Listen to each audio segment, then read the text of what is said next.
back to being inside the Capitol. At one point, the police approached you in there. Am I correct? Or no, I approached them. You approached them? I approached them. Yeah, I approached them and told them there were people in the Senate, and I would help them.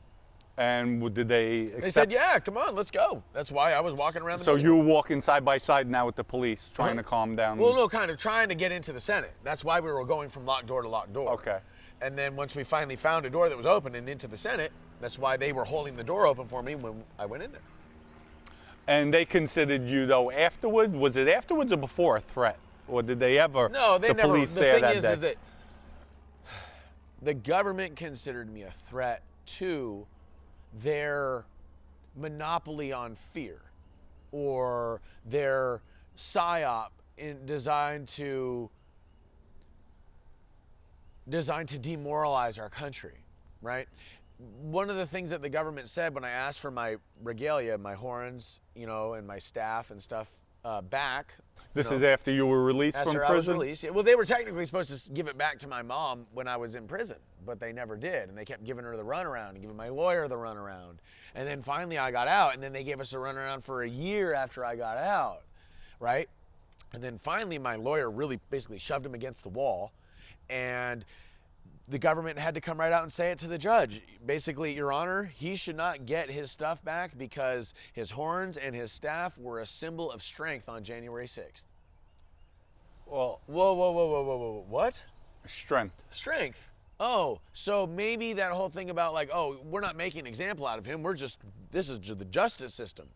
Wait a second. Oh, now it makes sense why you had me in solitary. Now it makes sense why you made me social pariah. Now it makes sense why you tried to destroy me while I sat in a solitary confinement cell for 10 and a half months. Now it makes sense why you threw a 20-year charge at me that doesn't apply.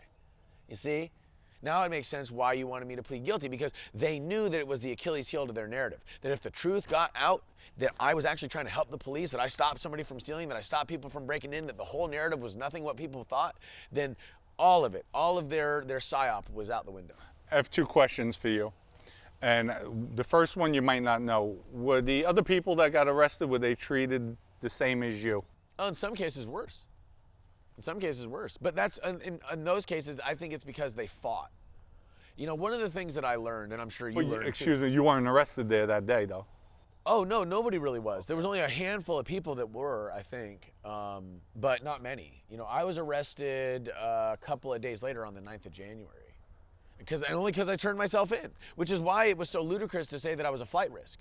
And it's also, ludicrous to say that I was a threat to society, because there's no evidence of violence whatsoever, But it was about the op. It was about the psyop. The government, and this is really interesting, because if you think about this, USAID just got exposed, right, for running basically psyops, not just abroad, but in the United States, right? They were paying journalists to run stories in the United States.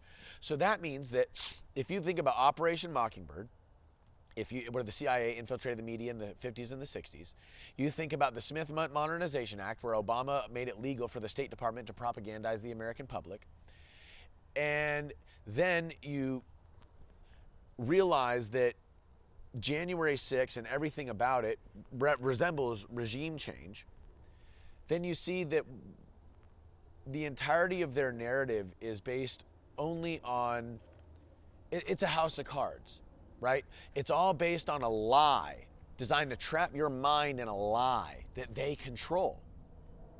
Then you don't know your ass from a hole in the ground with what's really going on, and you will begin to ask for the enemies of the government to be destroyed. What stopped you? What stopped everybody afterwards, like when everything calmed down? Was it the tweet Trump put out? Trump put out his tweet, and then I stopped people from breaking in after he put out that tweet, and I played it on my megaphone and told everybody to go home. I stood in front of an angry mob and told them to stop breaking into the Capitol, okay? So that, I think, was the main, the beginning of the diffusion of the whole thing. But the cops, I think, were dealing with getting people off Capitol grounds until like 8 or 10 o'clock at night. And everything started at I think 2.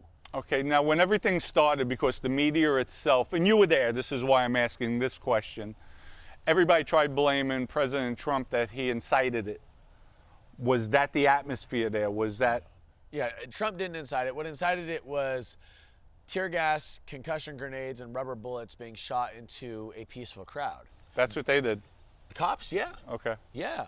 There's actually video footage of it. You look at the video footage before the riot, and then you see tear gas and concussion grenades getting shot into the crowd. Okay, so let's say, for example, this table right here is where all the barriers are. Right. And then this is all the crowd. So everybody's behind the barriers. Right, everybody's behind the barriers. The cops don't shoot the tear gas and the concussion grenades in front of the barriers, you know, so that people will move back. They shoot it into the crowd. The crowd. Right. Right? So, I mean, I don't know if you've ever dealt But with that's tear gas. that's used for a crowd when there's violence erupting. Yes. And there to wasn't disperse the crowd. Right, there was. Right. So if it's right here in the middle, right, and you have people here that are being hit with the tear gas coming this way, what are these people going to do? They're going to move forward. They're going to try to get away from the tear gas, right? Lo and behold. And then when you get into how Antifa and BLM were there and dressed as Trump supporters, you know, and covering their faces and doing all sorts of things that were designed to make Trump supporters look bad. Right. And they had no problem doing this. They'd been doing it for some time. And if you look into USAID and how we were actually funding the BLM and Antifa riots in 2020, then you begin to see the apparatus that we were dealing with on January 6th. Now, what you're saying, is there proof about all this? Yes. What you just said? Yes. Okay, because there are accusations right now. So. Well, no, USAID is now it's been proven that like they were funding, like that money was funding things like the BLM Antifa protests, quote unquote, not just in the United States but abroad. So that's online. You can look it up. Yeah, I'm pretty sure. Yes. Okay. And that also goes for all the media. Like, for example, Reuters was given $9 million by USAID to practice deception, literally to lie to the public and see, like as like a social experiment, see how many people believed it.